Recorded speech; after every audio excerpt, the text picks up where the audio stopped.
Pop the book link in there for you, Tori. Oh, good. Thank you. I'm excited because my creative writing professor from college is here. So that's who Bruce Bennett is. Hi, Bruce Bennett. It's very exciting for me. So he's joining us from Western New York. It's so great. Welcome, Bruce. How awesome. I'll get very excited. Anyway, like Tori, it is hard to think about how to read fiction, I find anyway, because as most of you know, poetry is sort of the thing that sometimes comes easier. So I'm going to read in my book, there's short stories and longish short stories, but there are some really, really short stories. So I'm going to read a couple of the short stories. And as I was looking at them to read, I realized that most of the short stories are written in second person you.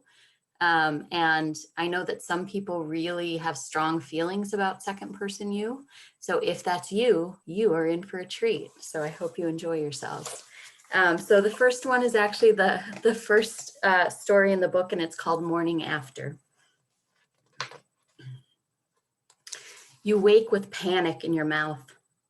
Tangible, it fills the space between your tongue and the ridged roof of your mouth, pressing against your palate, fitting behind your teeth and stretching back to glottis.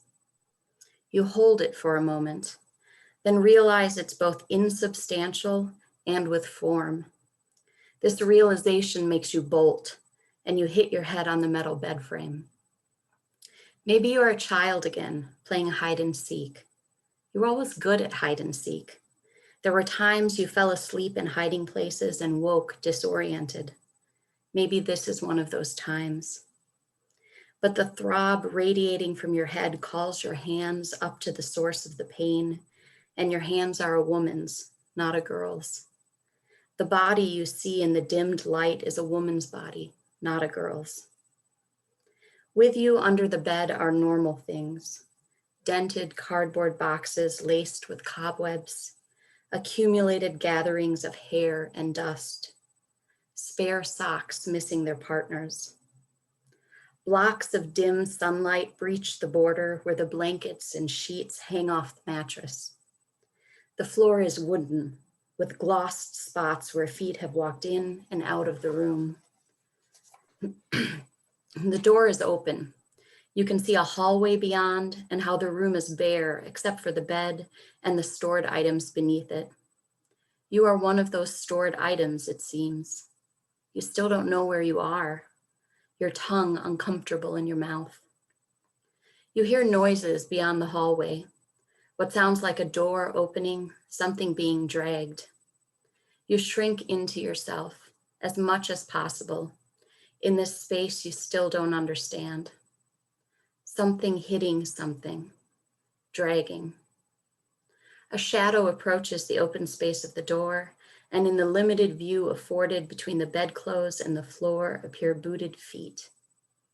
They stop, reposition, continue.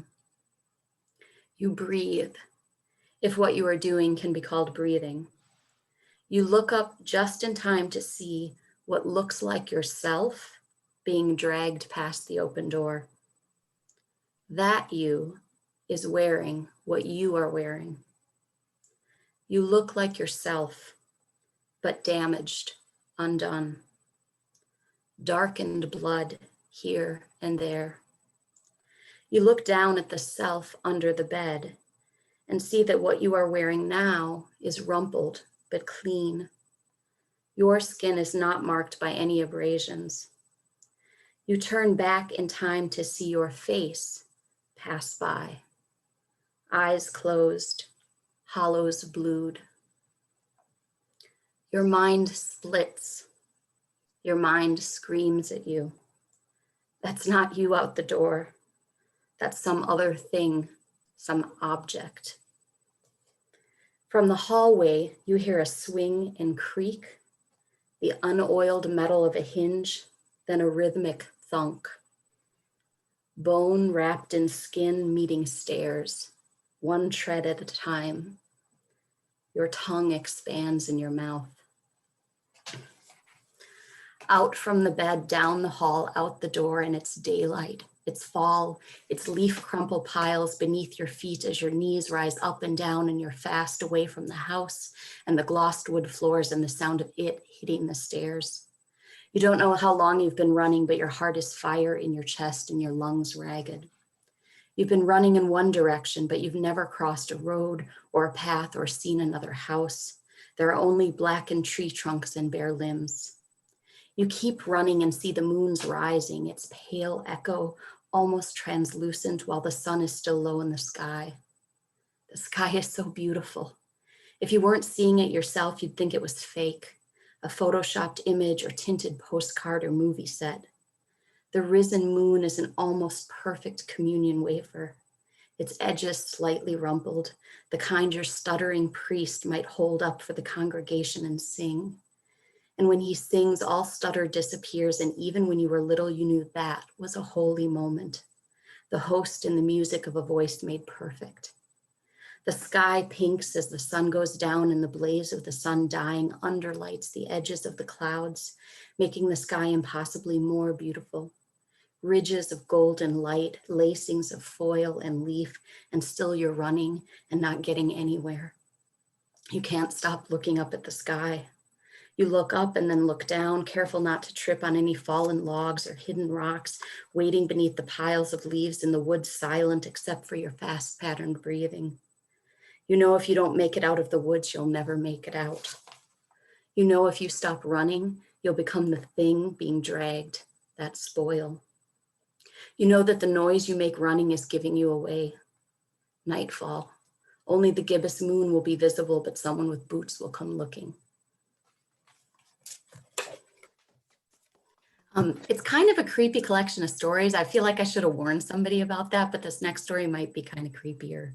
Heck of an ending, Christina. I loved the last lines. Wow. This next one is called Sunday Dinner, a Fable. And it's another second person you, so. And it's very Wisconsin. People are in a Wisconsin mood. On the front lawn, the deer has been hobbled, tied. Blood bubbles from its wide black nostrils. Its antlers are little nubs, worn of their new velvet, with bits and strips hanging. Because captive deer are dangerous, there is a roped perimeter around the animal, thick cord tied tree to keep the children a safe distance, and they do. The older boys are there, watching the younger children, and the dogs lie down their own respective distances away, watching the animal struggle. Its furious, sharp hooves. As it is caught on its side or its back, its eyes wide with fear and shock. The neighborhood gathers for this Saturday morning show. In the house, you watch out the big front window, gathering what you want to say. Your brother is there, and the deer is his. Tomorrow, you will eat it. You all will. It had been announced before this weekend that he would be bringing the meal. He arrived with his wife and children, their dogs, and the deer. You had not known he'd meant the deer. You remembered when he'd posted the photo of the fawn last summer, spotted still, abandoned. Then more photos. The fawn and the dogs in the yard, settled already into an unlikely pack. The kids taking turns bottle feeding when it was its smallest. The pallet on the screened-in porch, then the outbuilding and large pen, the field that became its unlikely home. Looking out the windows, it doesn't make any sense that the pet deer has become meat. Sense isn't being made in any room of the house either, in any space sunlight hits. The kitchen brims with your mother and sister-in-law, companionably chopping vegetables for sides and salads, children running in and underfoot, reporting on what's transpiring on the front lawn, still calling the deer by its name. Your brother and father are in the backyard, digging a roasting pit. You keep rushing to the bathroom to vomit, but instead, Look at yourself in the mirror, listening through the narrow window to the chorus of children's voices from the front yard. A crowd is forming. The deer beats and beats itself bloody. The lawn becomes a sandy, lone circle of dirt, wet with saliva and blood and urine, the children glued to the spectacle. You go to your brother who you love, who has always been so logical and kind, and tell him this is wrong, that he should kill it already. It is suffering. You say you'll do it, and imagine the weight of the gun in your hand. You look down at your hand, trying to see the gun there, the dark handle and delicate barrel, the heaviness, the small engraved numbers. The gun that is not there spans your thumb apart from your fingers, and you'll need your other hand to open the cylinder and load it. You'll need both hands to hold and aim it. You've only shot a handgun once, and it's been a long time since you've shot any gun. Even when you did, it was mostly target practice. Beer cans, clay pigeons, or paper targets tacked to trees. But you were a good shot. You remember that. You'd have to get close to the deer, and they're dangerous. They jump and kick with impossibly sharp hooves. They bite and headbutt. You imagine the down soft fur between its eyes like some loved pet, the way its eyelids would be translucent over convex eyes, and the eyelashes. You remember the eyelashes from the twin fawns taken from the gutted side of a roadkill doe hung in the garage when you were little.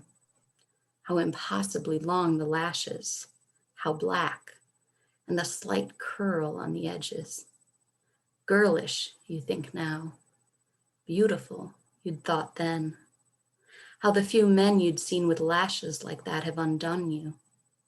How when they begin to cry, their eyes widen and fill, and the eyelashes jump into hyper relief. You'd seen your brother cry once, long ago. Now, when you say you'll do it, he just looks at you. You think you see a smirk.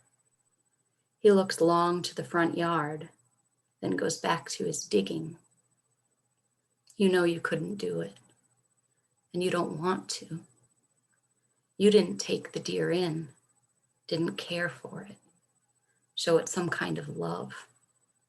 You didn't find the small spotted thing, all soft ribs, and call it yours. Your brother doesn't stop his digging, but you hear him. This is how it has to be. If this is how it has to be, this is how it'll be. You walk out front and sit down on the ground with your nieces and nephews, the neighbors' children, the children from the next street, even the older kids you usually watch with trepidation as they bike by midsummer, loud and shirtless, sitting back on the seats of their bikes, riding no hands, and already moving lanky into the spaces of adulthood, slaloming their curves until you honk softly, waiting for them to move out of the road. They are here too, quiet, and you are joining their circle, the circle around the deer thrashing in pain.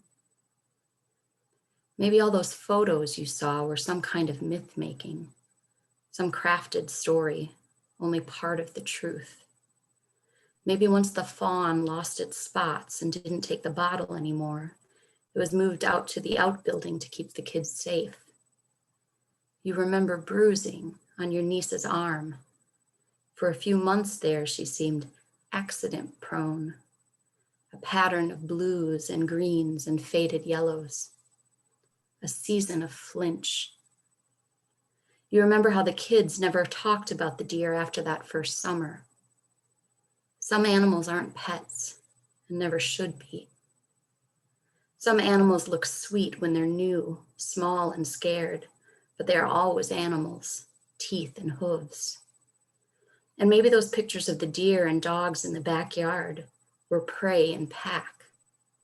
You scroll back through your phone and notice the deer always at the ragged edge of the lawn, the dogs with their heads low and a raised band of fur at the withers. Those same dogs in the circle now, watchful and panting, but not relaxed. Not yet. The deer and the dogs lock eyes sometimes. The deer spasms, and a collective sound goes up from the gathering, something you cannot fully describe or don't want to. The shovel and earth music from the backyard has quieted. One more job done. The meat will be delicious, you know. Your brother is a good cook, a good provider, heavy with the salt. You will hold the pit braised flesh of the deer between your teeth tomorrow and note its tenderness. Dusk is coming on. That's it, thanks.